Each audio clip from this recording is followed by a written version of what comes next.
All right, I'm going to go ahead and start the webinar.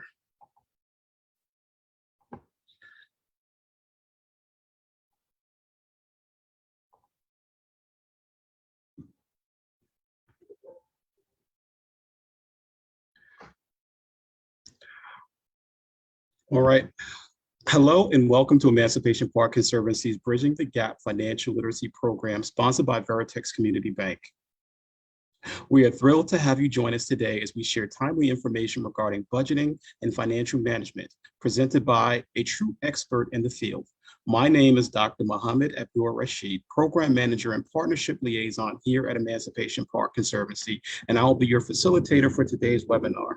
Please note that this webinar is streaming live on Facebook and it's also being recorded and will be made available after the event has ended. Also, please be sure to complete a program survey that will automatically pop up following the event. We'll also put the link in the chat area for your convenience.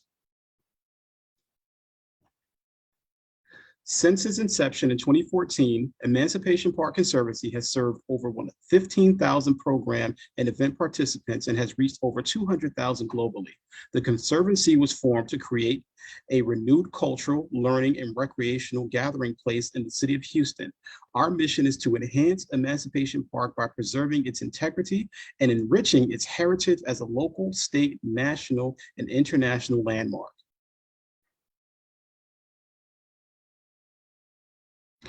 Our strategic outreach is supported by 3 pillars: education, economic empowerment, and health and wellness. And this series of financial literacy falls within our economic empowerment as well as our educational core principal areas.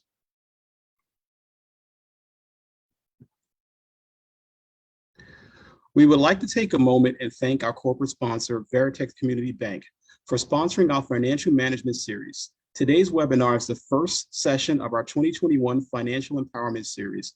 Our October webinar will address credit, and our November webinar will cover home buying. Please be sure to visit our YouTube channel at Emancipation Park Conservancy to view previous webinars. We are extremely delighted to have Ms. Courtney Taylor, Senior Vice President of Community Development, with us here today. Please help me welcome our sponsor as she shares information about Veritex Community Bank. Ms. Taylor? Good evening. Thank you so much for having me. I'm so excited to be back.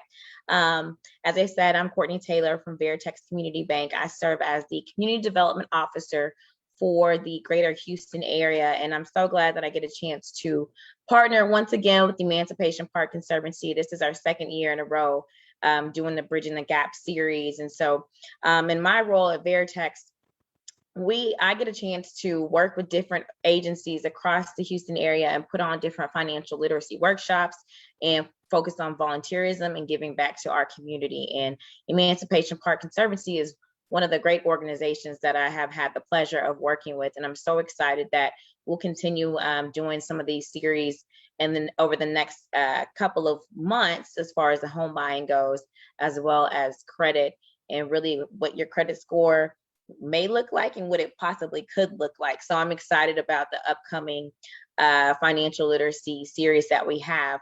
Just give you a little bit of information about Veritex. We are one of the top 10 banks that are headquartered here in Texas. We're based out of the Dallas area, but we have a pretty large Houston presence as well. And I have been working with the bank for about 3 years. So it has been a pleasure and just to see what all Veritex has been able to do in the community and work with some great organizations like EPC. So I'm excited for tonight's event. I'm excited that we're partnering with EPC and NAVA, and we're just going to talk about budgeting, getting your money in order, so you can have some, other things and make sure you have your things in order, make sure your money is right. So I'm excited about the series, and I just thank you all for welcoming me back to be a part of this. So thank you. Thank you, Courtney, and Veritex Community Bank for your investment in our Bridging the Gap Financial Literacy Program. Next, I would like to introduce our strategic partner and presenter for this evening, Mr. Billy Williams, President of the Houston chapter of the National Association of Black Accountants and partner in the Audit Division of KPMG. Please help me welcome our partner as he shares information about NABA, the National Association of Black Accountants, before getting into this evening's webinar. Mr. Williams? All right, thank you very much. So this is Billy Williams. So I'm a partner at KPMG. I've been with KPMG now for about 18 years. And then I have been the president, although I've been involved with the NABA organization since I was in college. I've actually been the president of the organization for the last 2 years, and so happy to serve a second term here at the organization. This is also I believe our second year of partnering with, or maybe the third year of partnering here with the Emancipation Park Conservatory and helping provide some financial literacy education. That is something that we love to do at NABA. Our organization continues to strive with our motto of lifting as we climb. And so we have a lot of professionals who've been able to kind of, let's say, break through the corporate barrier, break the glass ceiling, and be able to progress in their careers. And as we continue to progress, it's important for us to turn around and give back and continue to lift as we climb with with the rest of our community. A lot of our community giving is done either through scholarships, and so the organization at a national level has given around $350,000 in scholarships in the prior year. The Houston chapter, we gave over $20,000 in scholarships for the last 2 years. And we continue to love to give back, and then as well as continue to participate in programs like this so that we can continue with providing education and allowing others to use that education to get themselves out of situations they may be in, so they themselves can turn around now and lift as we climb. So again, thank you for allowing us to be able to partner with you, and look forward to this continued partnership throughout the year and in the future. Oh, Dr. Muhammad, I think you're on mute. Well, thank you. Mr. Williams, thank you very much for one, bringing that to my attention, and two, for being here. I'm going to currently stop my share so that you can bring up your presentation and begin. All right.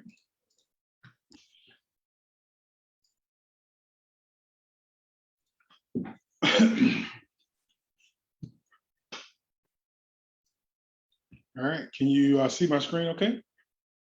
Yes, we can. All right, thank you. So again, my name is Billy Williams, again, NABA Houston president and KPMG audit partner. So I want to talk to you a little bit today, just at a high level, just about financial literacy and the basics. So we're going to get a little bit into budgeting, a little bit into credit, but not really taking a very deep dive, but wanted to provide you with some information that allows you to be able to, one, start budgeting and understand financial literacy, understand just a little bit of the basics about budgeting so you can help make better financial decisions in the future. So we're happy to take questions here at the end, but hopefully you'll be able to learn a little bit about what's going on and then be able to apply that into your life. So as we get into the agenda, though, this is the agenda today. So we're going to talk a little bit about money. As I mentioned, we're going to talk a little bit about understanding credit as well as supporting the lifestyle that you desire.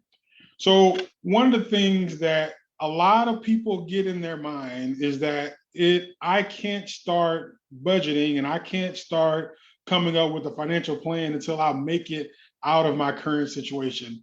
So although I started this conversation by saying that I'm a partner at KPMG, and that is absolutely a life-changing moment in my career and generational changing. However, the financial decisions that I have right now, I started making those financial decisions, but coming from where a lot of people who may be on this call come from. So this is where I grew up, in a little town called Marshall, Texas. That was a house that I grew up in as I was growing up in my in my lifestyle. And that's me over here in this beautiful Easter Sunday shirt. So I wanted to let you all know that I did not come for money. I did not make it here. And a lot of this stuff here that we said, I just knew this information. These are things that I've learned over the years that I've developed and been able to apply to my life. But a lot of financial decisions and making smart decisions happen at an early point in your career, early point in your life, not when you've made it. I think, there's some people who may be into faith and all that. So there is the saying that if you're faithful over a few, he'll make you ruler over many. Well, that's kind of the general understanding, is that if you have $1, you need to understand how to budget $1. If you have $100, you need to learn how to budget $100. And now when you're making $100,000, you'll have a better understanding of how to budget $100,000. So again, what I didn't want to come in here is you think that I had already figured it out and I had all this money, and so now I can make these decisions. These are things that I learned over the years, and hopefully you'll be able to apply this information to your own career. So let's just go ahead and jump right into it. And one of the biggest things for me that I think was very helpful, and if you don't remember anything else in this whole presentation, this is the thing that I want you to remember. It's this wealth formula. All right, 10, I normally say 10, 10, 10, 70, okay? 10, 10, 10, 70. And the 70 is broken down between 35 and 35. So what are we talking about? So if I get $100, I think of that $100, we're talking percentages. 10% of your money should go to your short-term savings or your life happens funds. A lot of times people are just going through everyday life and just say they're living check to check and they don't know what they're supposed to do. And when emergencies come up, they don't have any money because they haven't been taking money and putting it away for these type of life happening event. Your car break down, or you have a flat tire, or something happens to your teeth or toothache, got to go to a doctor's visit. A lot of those things should be covered in your short-term savings or your life happens funds. So again, every check, you should be putting 10% of your check away for this short-term savings, right? Then 10% should go to your long-term savings. So this is going to be for like your retirement account. If some of you may not even have retirement accounts, but you should be putting money away for your retirement or putting something away for a long-term savings. When you put that money into that long-term savings, you're not expected to touch it until you retire. So 10% going to short-term savings, 10% turns into your retirement savings that you're going to have in the future. Again, with the motto of NABA, of lifting as we climb, and a lot of times people who, again, go to church, they may hear about tithing and just in general about 10%. 10% of your money should be used to better the community, whether that be given to the church, given to the community, given to others in need, maybe family in need or things like that. I do think it's important that when you think about the wealth formula, that you have 10% of your funds is given to charity, tithing through the church or through family. So 10% life happens, 10% to retirement, 10% to charity. Then you have 70% that you live off of. So how should you have this 70% that you live off of? Well, housing and utilities should be around 35% of the remainder. So again, if I have $100, then 10%, 10%, 10%, then I have $35 that's going to be going toward my housing and utilities. And then you have fun and everything else you want to do with that 70% should come out of the 35%. All right. So again, if you remember absolutely nothing else during this presentation, 10, 10, 10, 70, life happens fund, retirement fund, 10% to charity, and live off the remaining 70%. All right. So if you're trying to think through, well, how, help me think about that a little more. How is that practically, how do you do that? So there's this thing called zero-based budgeting. And when you think about zero-based budgeting, that means that you should not have any, you should budget every bit of your money. So some people say, well, a budget is someone telling me to do with your money. No, a budget is telling your money what to do. You should not be sitting at the end of the month. It's like, I have no clue where my money went, right? That is not the way that you do and deal with your finances. You literally should be telling your money what to do. So in this scenario here, when we're thinking about our formula, let's say you have $1,000 of income, all right, $1,000 of income. You should budget all $1,000 of that income. So in our scenario of 10, 10, 10, 70, I get $1,000 take home income, 10%. So $100 needs to go to a short-term savings account. $100 needs to go to a long-term savings account. $100 needs to go to charity. And then $350 needs to be going toward my household expenses. So my housing expenses and utilities. And then the $350, the remaining 35% is everything else. So this is my entertainment budgets. This is gifts from my friends and family. This is gas for the car. And this is just allocate, if you have anything left over, then you can allocate more to your savings, long-term and short-term savings, right? But in this scenario, you can see that we've budgeted all $1,000 of income, right? So that's what zero-based budgeting is budget everything, every dollar that you make, tell every single dollar that you make where to go, right? Again, whenever you talk to someone about your finances, it should never be a situation that you're sitting at the end of the month and you say, I have no clue where all my money went. You need to know where your money went. Tell your money where to go, all right? So this is, again, I'm gonna say one more time, this is the most important thing that you should do is 10, 10, 10, 70. So in this scenario, if you're able to live by this threshold here, then by the end of the month, after 12 months, you should have $3,600 in savings, right? At the end of 12 months, you should have $3,600 in savings, right? Now, the question is, how can you really bring down your living expenses to this 70%? Well, that's something that we need to work on and think about your expenses, because sometimes it's either going to happen one of two ways. Either you'll make more money or you're going to spend less money, right? That's the only way that you're going to be able to live within your means. Either you're going to have to make more money to support your lifestyle, or you're going to have to cut down some of these expenses and live with a lifestyle that's within your means. All right. So zero-based budgeting, 10, 10, 10, 70, tell your money where to go. So if we think about just other tips about becoming wealthy, right? So becoming wealthy. The first thing is I want you to do is start early and often, right? And part of starting early and often is paying yourself first.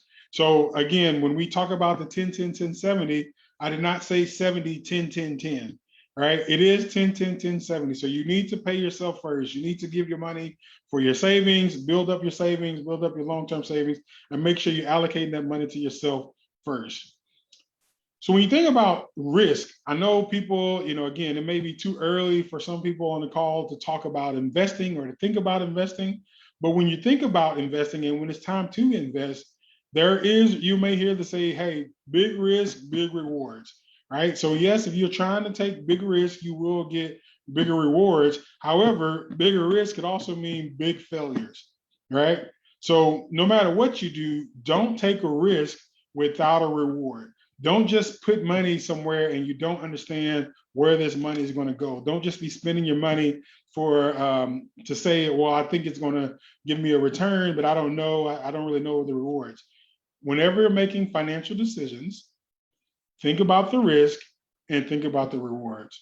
All right. Do your research. All right. Now, I'll tell you right now, I probably should have said this earlier. I'm a CPA. All right. So I'm a certified public accountant. I know a little bit of about finances, but there are also people who know a lot more about finances. These are going to be financial planners and financial advisors. They will know a lot more information about finances, long-term savings, and saving your money. But I do know enough to be dangerous. So, but whenever you're doing, even if you are talking to someone you believe to be an expert, you should also do your own research. Because I know you've heard a number of different scenarios where people have listened to these financial advisors and were not doing their own research, and they end up getting taken for everything that they have.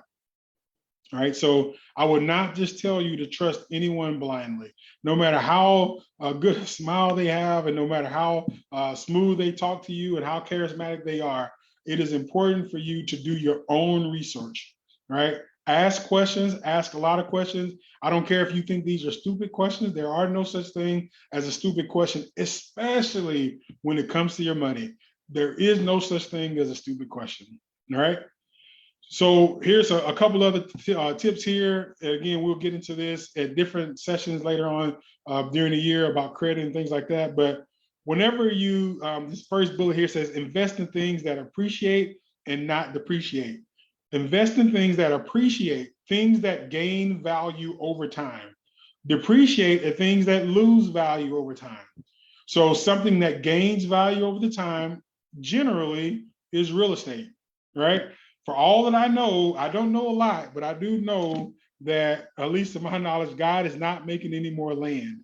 So when you think about land and houses and how those things appreciate over time, because generally speaking, there's not a lot of them. There's not being consumed. And anybody that's trying to buy a house right now, and again, you'll learn this in the future, all the housing in Houston, the housing market has continued to appreciate over time. What depreciates? Cars depreciate, right? So if you spend all your money, you're trying to put all your money into a car is something that depreciates over time. The second, instantaneously, if you drive off the parking lot, your car, a brand new car, has lost value, right? Cars depreciate over time. So when you're thinking about your investing and where do you put your money, investments appreciate. Invest in things that appreciate, not in things that depreciate, right? Pay down debt and live off cash. If it's possible, definitely live off cash, right? You want to do whatever you can to live off cash and then always pay your bills on time. Do not keep up with the Joneses, because the Joneses are broke. You do not know. A lot of people look on Facebook and they Facebook pimping, they Facebook flossing and seeing all these things that they got going on Facebook.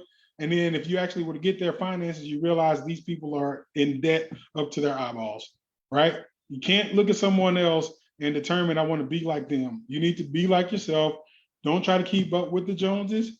Try to be the Joneses. Try to get yourself in the best financial position so that you will be in the best financial position for you and your family, and then other people will be able to mimic you.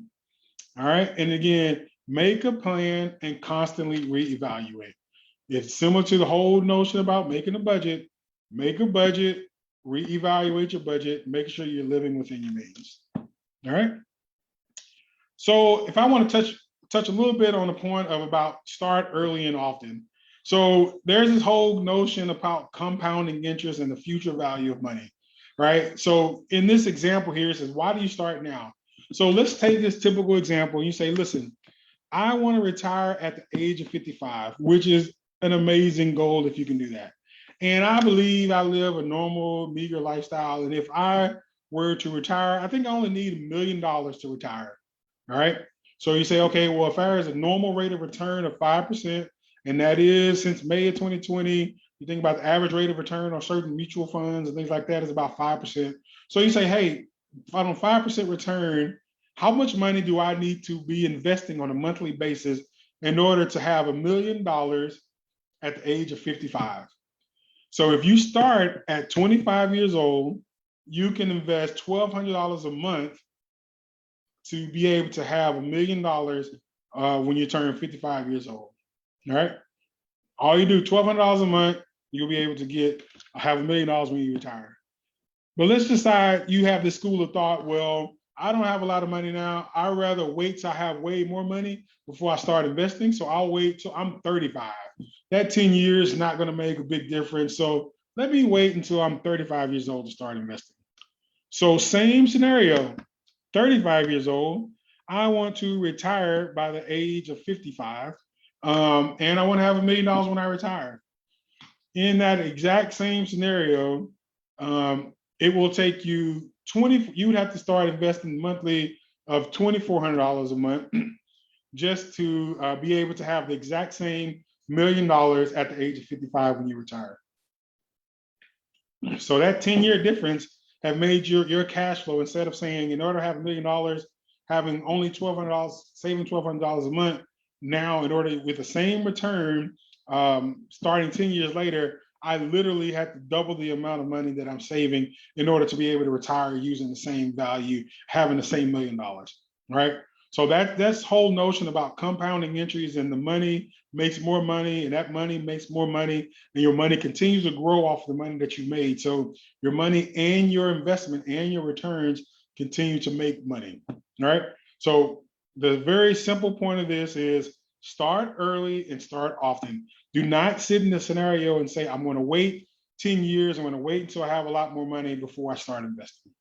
All right. So getting to understanding credit. So again, talked a little bit about the wealth formula, talking a little bit about money, but the other part about money and about financial understanding and about credit and things like that, it really is understanding credit, right? That's the part of understanding your finances, is understanding credit. And again, I'm not going to get into too much of a deep dive here because we will have a discussion at the next meeting specifically about credit, but I do want to touch on it at a high level. All right. So some of the things that they have from a credit statistics, right? So a lot of people who may be on the call may have student loans, right? And they may have credit cards. So one of the things I remember when I was in college, and I went to school at Sam Houston State University, and I remember when I first got on campus, they used to have these people sitting there on the yard offering you credit cards. Offering credit cards, and it seemed like you can get 17 credit cards if you wanted to, all just walking down the yard of the school. And so on the study, in 2019 study, 57% of students had at least one credit card, but the average student had 5 credit cards, right? The average student had 5 credit cards. That is absolutely way too much. Now, the good thing is that there are some changing trends. And the interesting thing is that I have seen this trend change in pretty short order. So they did a survey of millennials. So this is, I'm right outside that bucket. So this is age 23 to 38 or 24 to 39 in this little bucket here of millennials. And 63% of those people do not have a credit card, and 23% have one credit card. So millennials are most likely to pay cash. And again, you may have a lot of financial advisors, people like Dave Ramsey or some others, where they talk about living on cash. And so I do think the trend is changing where people are not really using these credit cards. So the question should be, well, should you have a credit card? I'm going to say it depends. If you have a credit card, you need to practice discipline. All right. I do think having great credit habits, including using the credit card, can be utilized in the future to build up your credit and to ensure that you are able to do things that you may need credit in order to do so. All right. So there are scenarios where you, even if you want to live off cash, you don't have the ability to live off cash. So again, I don't want to shame anyone on having credit cards. I do want you to think, if you have more than 3 credit cards, I want you to sit back and listen to that and really evaluate, do you really need those credit cards? All right. I don't think you need that many credit cards, but I don't think it's a problem to have credit cards. So some of the thing about a credit score, let me get this slide here. So again, just very high level understanding your credit score. So your credit score ranges from 300 to 850. Scores less than 650 to 660 is generally considered subprime. And so if you look at this little circle here on the screen, and it talks about how this is really broken up. So you have 30% is on amounts that you owe, 10% is based off credit cards, 15% based off your credit history, 10% is based off your credit mix, and 35% is based off your payment history. So the 2 biggest components of your credit score is your payment history. So again, I speak to it earlier, pay your bills on time. Having even one late payment has a significant impact on your credit score. Again, we'll talk about credit at a later point in time, but again, 35% is based off of how much are you paying your bills on time? And the other biggest chunk is how much you owe. So if you have, let's say you have one credit card, but you have that credit card to its limit, then it's going to do this calculation in this formula and say your debt to income ratio or your allowable credit that's available is too little, and that's going to significantly impact your credit. All right. And so one other big thing here that I'll touch on, again, not speaking on too much, but is on your length of credit. I remember that I had my oldest credit card, and I was not using that credit card because I got into this scenario where I was only going to use credit as needed. And what happened is they end up shutting this credit card down because of non-use. And my credit score significantly went down because that credit card I had since I was in college, and then I didn't get my next credit card until like maybe 8 or 9 years after that first one. So my length of credit seemed like it had shortened, and the shorter your credit history is, the bigger impact it have on your credit score. So again, this is why some people say they have different scenarios of why you should get a credit card and why you should use credit, because the length of credit does make a difference. So again, we'll get into that at a later point. All right. So 1 second. So why should you build good credit history? So again, some people say, well, I want to live on cash. Well, if you live off cash always and you have never had credit, then sometimes when you're doing your company, employers do credit checks. They do credit checks. They can and they do credit checks, right? Especially if you're trying to do something in the finance industry. But even if you're not in the finance industry, companies do credit checks. So if you're not, don't have any credit, then sometimes that will cause problems and delays in trying to be able to seek and obtain credit.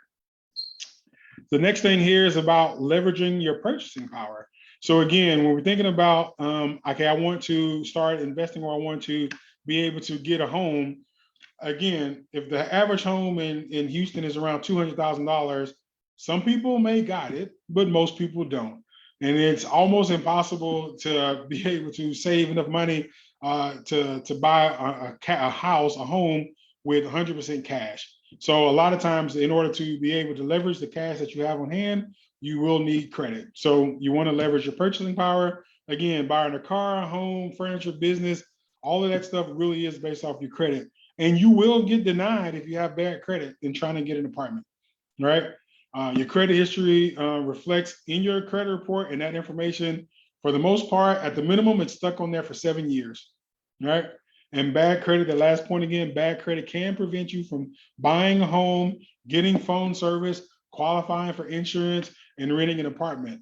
And if anything, even if you're able to get that, if you have bad credit or no credit, then you're going to be subject to much higher rates than you would have otherwise if you had lower rates, right? If you had better credit.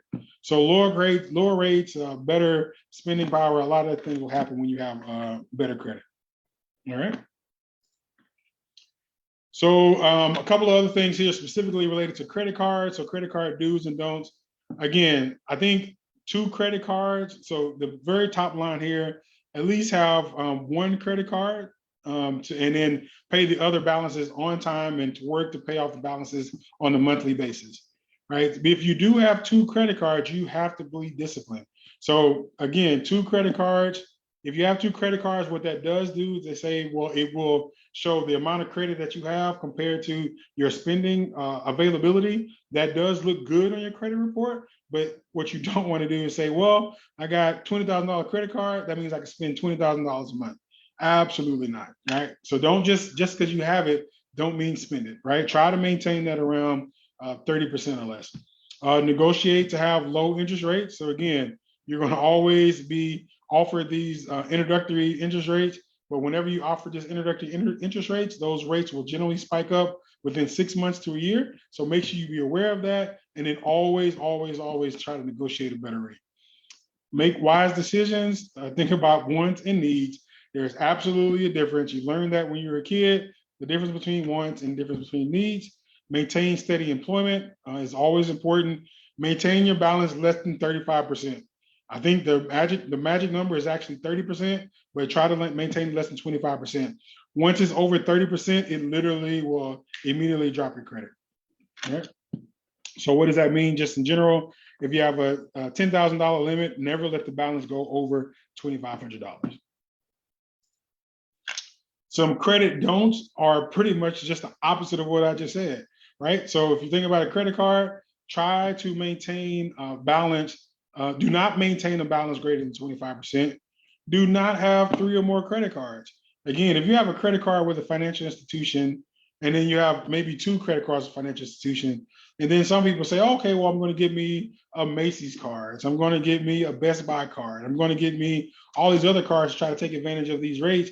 But then that does impact your credit score. So again, I don't think it's a wise decision to have all of the outstanding credit out here. So 3 credit cards, I think, is probably the limit that you should be pushing. But generally speaking, 1 and possibly 2. Don't just pay the minimum balance. If you pay the minimum balance, when I talk to you about compounding interest, that the amount that you owe, I mean, the amount of money that you have and it's making money and you'll make more money. Or if you think about the way the bank sees you, the bank sees you as an investment as well. So when you have an outstanding balance on your credit card, the bank is getting interest. And the more you owe, if you're only paying the minimum balance, that balance is accumulating more interest. So if you're not paying down the whole balance, you're paying more and more interest over time, right? And I think that's where people get into trouble, is that say, hey, I only spent $100 and then I've been paying the minimum amount on here. You will turn around and look back and say $100 and I'm paying, $5 a month and $100. You'll look back and you're still paying for that thing 3 years later, $100, right? Don't use your card for everyday purchases unless you're going to pay off the balances at the end of each cycle. So for me, I do have an American Express card, and my American Express card, I have it set up where it pays the balance at the end of every month, right? I don't try to say I'm going to pay this amount on it or anything like that. I do use it, and then at the end of each month, it pays it off completely. So I'm never carrying a balance on my credit card. Close your credit card account. So again, what I spoke about your credit history, mine, I had that long credit card for a long period of time and it got closed, and then that brought my credit card down. So you want to maintain your longest credit card and your longest credit accounts. Try to keep those open because that does help your credit. And then specifically when I think about don't try to be the Joneses, don't fake it till you make it.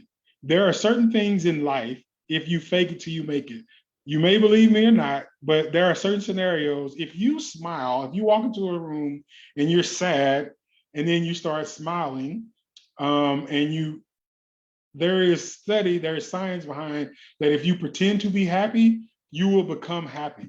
I don't know why it's true, and I don't know the science behind it. I just know that there is science behind that. If you're sad and then you start pretending to be happy, you will eventually become happy. However, when it comes to finances, if you are broke and you are pretending to be rich, you will not become rich. Okay, so do not fake it till you make it. All right, so I'm just saying, do not try to keep up with the Joneses. Do not try to put up a fake show and act like you're doing better than you are. That is not the way to go. All right. So last thing I want to talk about is supporting your lifestyle, and this kind of gets into the nitty gritty. So a little thing to touch on real quickly here, think about a financial reality check. So this is just general speaking. A lot of people, I do, for me being an accountant and me being in industry, a lot of people are specifically doing, doing financial background. So here, if you talk about a business in accounting or business, those are some of the average salaries in these different markets. One of the things that is new that I found to be very interesting is there is a shortage of teachers right now, and the pay for teachers, they are offering premiums for some teachers. I do know that is difficult for some people, and I do have 100% respect for all the teachers out there, but I do know their salary is going up a little bit, and then there are opportunities for you to make more money. So for some that may be in other industries, that may be something to think about and to get into teaching.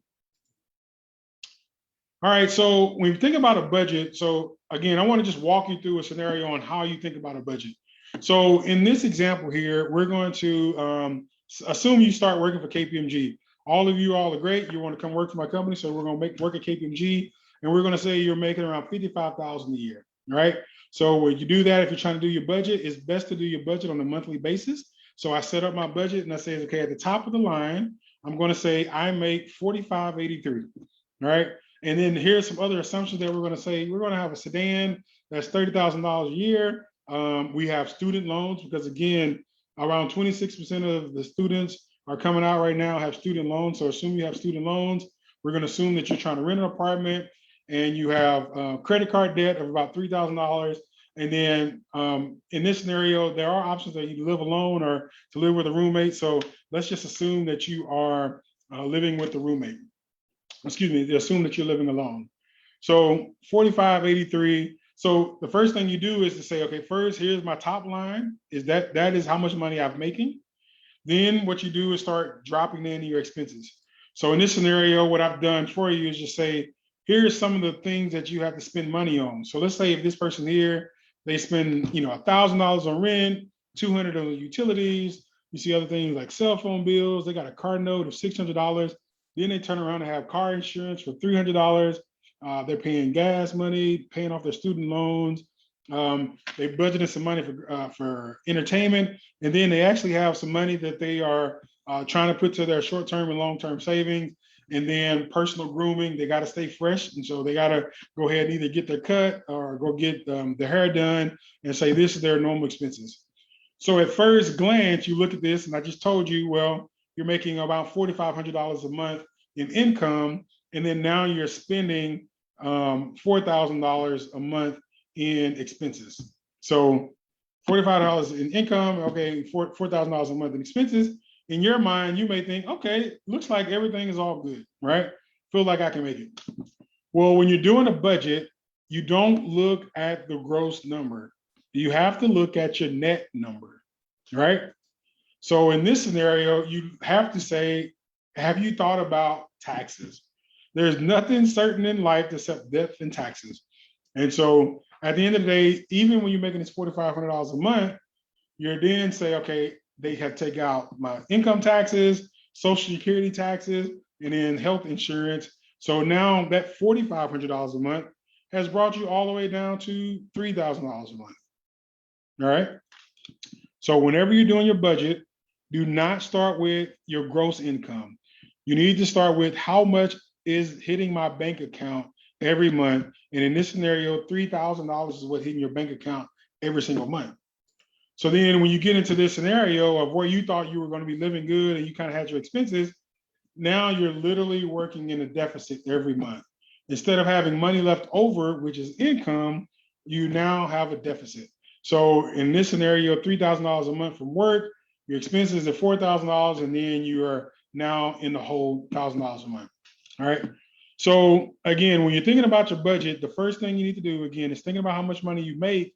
And then you want to just start going back to your expenses to say, okay, how am I making sure that I'm living within my means? Right. So again, just a couple of quick things here. If you say, well, what should be my normal expense for my rent and my mortgage? 30% is the general rule of thumb for your rent and your mortgages, right? So in our scenario, if you're only bringing home $3,000 a month, then 30% of that is right around $925. All right. So, and then if you're thinking about your 10, 10, 10, 70, and if I say 35% of all expenses for household expenses should be around 35%, then when you think about your utilities and your rent, you want to get that around 35%. So for those who are younger and have the ability to, and I know some of y'all think, oh, I'm grown now and I've made it and I've kind of stepped out and I don't want to go back and live with my mama. All right, don't live with your mama, but you should probably get a roommate. And if you can't, then you really need to think about where you're living, what lifestyle you're living, so you can figure out, okay, how can I get my expenses into this little bucket I want to. The other thing that jumped out at me when I saw these numbers is when I looked at your car payment. This person is flossing, for real. This person has a car note that's $600, and then their insurance is $300. So they're paying $900 a month related to their car. $900 a month related to the car. So I guarantee you, if I just told you that 30% of your expenses should be associated with your mortgage and rent, your car expenses should be somewhere around 15 to 20%. All right. So in our scenario, that should be around $600 a month. So if you're only bringing home $3,000 a month and you have all these other expenses, you should not be spending $900 a month on your car. All right. I mean, you might not like it. You'd probably be mad at me for saying that, but you should not be spending $900 a month on your car expenses. All right. There are very good used cars, very good cars that you'll be able to obtain a reasonable car note, reasonable insurance, so that you're not living outside your means. So again, the higher, if you have a brand new car, your insurance is going to be higher. If you have used cars, your insurance lower. And so I just want you to think about that. So again, I don't want you to think in a scenario. The big key for this is write down all your expenses. So when you're doing a budget, write down all of your expenses, all of them, including entertainment, including the fact that, hey, I got to go out to eat. I got a grocery bill and I got a fast food going out to eat bill. I can't just sit here and be in my house every day. So I do have some type of entertainment budget. I do have to go get a haircut. The fro still not in. So for me, so I can't go wear a fro every day. So I got to get my haircut. So you got to think about those expenses. And then when you're thinking about the income that you make sure you're thinking about the income on a net basis and not a gross basis. All right. So final advice here. I know I've said a lot here and I appreciate you all sticking with me here. But again, never lend. So just a couple of things, just final advice. Never lend any money out that you can't afford to give away. I guarantee you, if you want to lose a relationship, is let somebody borrow money, right? So don't put yourself in a situation that you get mad about money that you give away. If you're going to give out money, remember that 10%. I talked about charity. Use it, be a part of that 10%.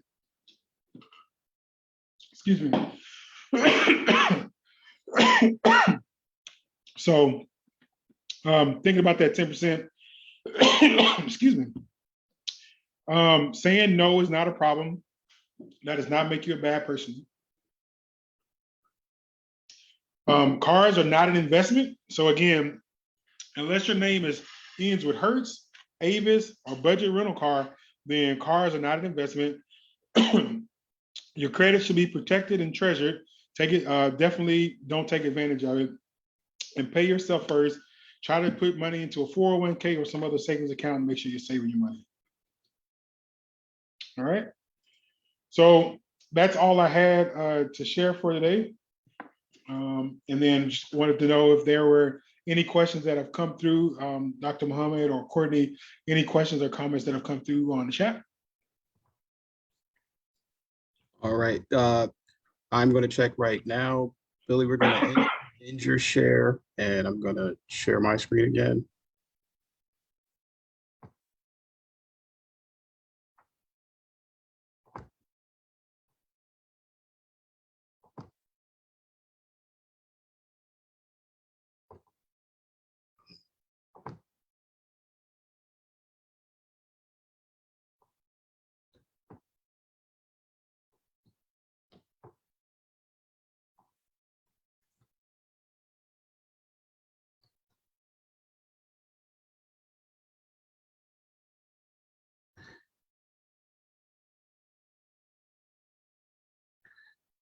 So first, before we get into Q&A, we do have some questions that are coming in the chat. I wanted to, Billy, say thank you for such great information, as well as the great resources you provided for our audience. For anybody who is listening, as well as on Facebook, please use the Q&A feature located at the bottom of the screen to Zoom on the toolbar. For those streaming live on Facebook, please feel free to ask your questions through the comments section, and we'll be sure to ask Mr. Williams. So going into chat, we do have questions here. First question is, can you reiterate on the importance of paying yourself first? Yes. So a lot of times when you don't pay yourself first, right, and you assume that you're going to pay all these bills, this is what happens mostly when people do not, when a person does not pay themselves first, is that they have no money left over for both either your savings account or your retirement account. So it is extremely important that you do that first. Someone asked me a question. Generally, when someone asks a question is, well, how much should you save in your short-term savings account? Generally, the rule of thumb is 3 to 6 months. On the low of 3 months, on the high of 6 months, you should have that much expenses saved up before you stop putting into your short-term savings. And when you have something that comes up, like you have to, again, a car accident, or you have some kind of emergency health thing or anything like that, you take the money out of that short-term saving, that life happens funds. Once you take that money out, you replenish it until you get that 3 to 6 months. And then once you get that replenished, then you can do something else with that 10%. But again, I think it's extremely important that you pay yourself first, because life will happen, right? Period. Life will happen. Gotcha. Thank you for that. The next question that we have is, what do you do to prioritize, or how do you prioritize lowering your debt? Like, what steps do you take initially if you want to lower your debt? Like, what do you put emphasis on? Yeah, so there is different schools of thought, right? There is this thing called, and you can look it up, there's a snowball calculator, right? So the snowball calculator kind of works in different ways, and it tells you the whole general premise of a snowball calculator is that you start paying off debt, and then you use that debt to pay off more debt. So the money that you're paying, so let's say I have a bill that I'm paying $100, I'm paying $50, I'm paying $300. So you pay off the debt that you're paying $50 a month, and then now, instead of paying, saying I take the $50, I can do something else with it, you take that $50 and you add it to your $100. So then now you're paying on the debt that you normally would pay 100, you're paying 150 to that, and you pay that debt down. And then once you pay that debt down, instead of saying now I have $100 and $50 that I have extra, you take that money and you now pay toward that other debt that's $300. So you're now paying $100, the 50, and the $300 at the same time, right? So there's the questions, and there's different schools of thought on, do you pay down the debt that is the lowest first? Do you pay down the debt that has the highest interest rate first? Me personally, my personal opinion is I love the idea of paying down the lowest balance first, and then using that as momentum. So if I have a debt that, $1,000 on a credit card and $20,000 in student loans, I would suggest that you pay the $1,000 down first, and then you take those payments and then apply toward your other debt. So my general premise is to pay down those that have the low balance to get me started. Otherwise, again, there's different schools of thought. Some people say you want to pay down the thing that has the highest interest rate. But when you have these snowball calculators, they do put in, you can go in and put in, here's the different amount of debt that I, have, and the interest rate and the timing of when I owe these things. And then it'll kind of give you different scenarios on which one is going to produce the lowest interest rate. The lowest amount of interest paid over time. And then I think that's kind of a scenario that you can use to figure out which debt and how do I prioritize which debt I pay down first. Got it. We have a couple more questions. One question, I'll handle that one. The message asked, where could we get this information after the program is over? I believe the chat said that they had a cousin who could really use this information. So going forward, you can get this webinar on our YouTube once we load it. You can also find it through our website at epconservancy.org. So EP stands for Emancipation Park. So epconservancy.org, and it also is being live streamed on our Facebook page. It'll be housed in Facebook for a period of time as well. The other question that we had, and there was a question with regard to those who are in the lower income range, $35,000 to $40,000 a year. What suggestions do you have for how they can save, given that they're in a lower income bracket? 10, 10, 10, 70. 10, 10, 10, 70, right? It is percentages. Those are percentages, 10%, 10%, 10%, 70. So that may sound harsh, but what that is telling you is that if that is your income bracket, then either you have to, if you say this is my lifestyle that I'm going to live, then you either have one or two scenarios. You're going to make more money to support that lifestyle, or you're going to change your lifestyle to match your income. And generally speaking, you should change your lifestyle to match your income. So when I think about saving strategies, I still think about that should still be your goal of 10, 10, 10, 70. So you have to think about, there are certain things that I want to try to do in order to be able to live within my $35,000, $40,000 budget, right? Or $40,000 worth of income. So there is and again, I refer to Dave Ramsey. I listen to a lot of different people from financial management, but one of the things he says is, do what others want today so that you can do what others can't tomorrow, right? Do what others want today so you can do what others can't tomorrow. So what does that mean? That means to me that if I only got $45,000 I'm making during the year, and I only can, and I say, okay, I got $300 that I'm trying to put into my savings account. Well, your two scenarios is to take that $300 and go party out of control with your boys and with your girls and go have fun. Or you can do what others want today, which means instead of going out, I'm going to put that money in savings and get myself right first, and then have to skip on 1, 2, maybe 3, 4 events. And then eventually I'll get my finances right, and then I'll go be able to do that, right? That saying applies to so much stuff in life. For me, it was about when I first got into the industry of accounting, I needed to get my CPA license, Certified Public Accounting License. There were so many of my friends that were pushing it off and trying to do what they can later on. And for me, I'm like, I got to get that thing passed in year 1. So I spent all my time studying to pass my CPA exam. So I was doing what others want that first year. And then year 3 or 4, these people still trying to pass the CPA exam. And now I got more money in my pocket and I got more time because I did what others want that day, at that point in time, so that I do what others can't tomorrow. So again, unfortunately, I can't change how much money people make. So the harsh reality is when you think about saving strategies, you have to make the hard decision to say, am I living beyond my means? And do I need to start cutting things? Do I need to get a roommate? Do I need to get a cheaper car? Do I need to do something for the next 3 to 4 years until my money goes higher in order to be able to live within my means, right? So I don't want you to take the scenario of I only have a little bit of money, I can't save. These are percentages, 10, 10, 10, 70. Got it. Well, Billy, last question for you, and this has to do with payday loans.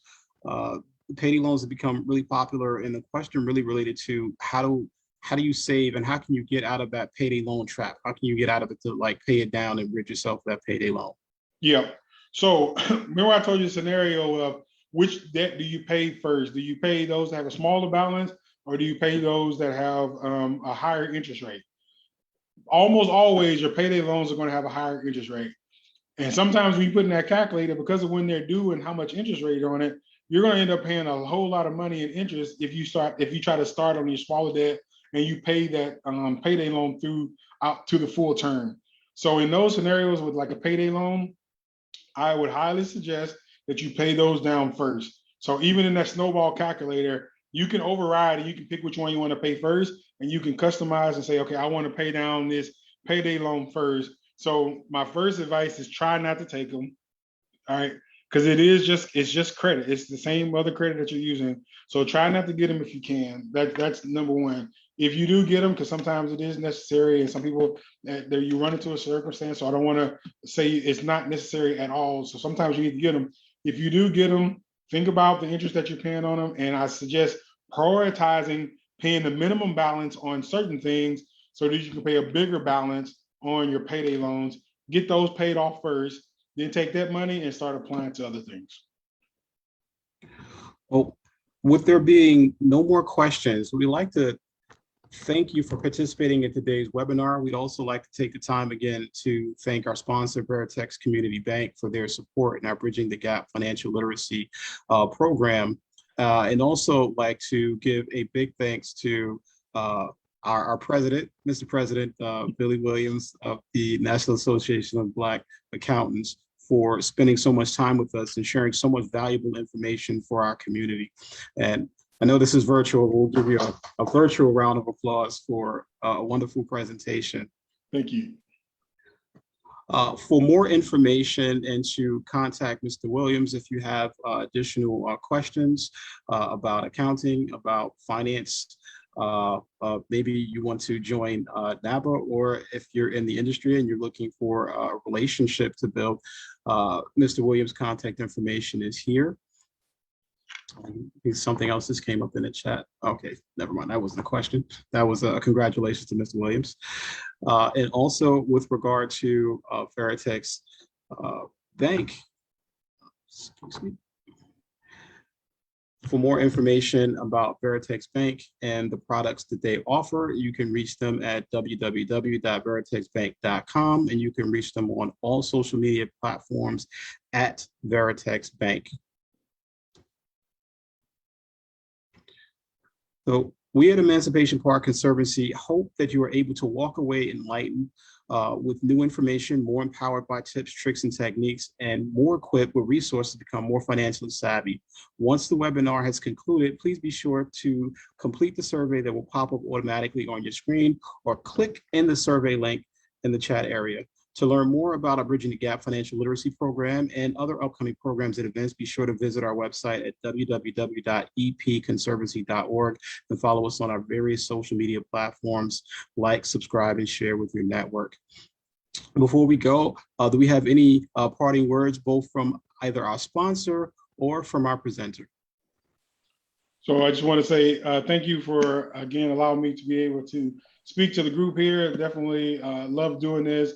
Again, you can go to our website at navhouston.org to understand some of the other things that we're doing, as well as continue to support Emancipation Park. So again, I appreciate that opportunity.